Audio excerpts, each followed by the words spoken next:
Aabutin ng humigit kumulang 4 na oras ang biyahe mula Metro Manila papuntang Lingayen, Pangasinan at humigit kumulang 5 oras naman kung nais mabisita ang 100 Islands sa Alaminos City. Pero ang mahaba-habang biyaheng ito maaaring mabawasan sa pamamagitan ng seaplane. Katunayan, nito lamang Linggo, November 19, pinangunahan ni Pangasinan Governor Ramon Monmon Gico III ang pilot test. Lula ng seaplane, lumipad ang gobernador kasama si 5th District Congressman Ramon Gico Jr. mula sa Binalonan, Pangasinan at matagumpay silang nakalapag sa Limahong Channel na parte ng Lingayen Gulf. Kung magkataon, ang humigit kumulang 4 na oras na biyahe mula Metro Manila, magiging 1 oras na lang ito gamit ang seaplane. Ang nasabing eroplano kayang magsakay ng 10 katao.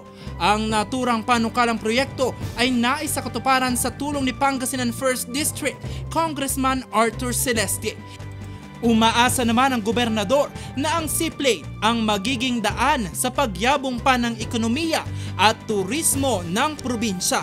Matatandaan noong nakaraang taon, pumalo sa higit na 4.2 milyon na mga turista ang bumisita sa probinsya ng Pangasinan.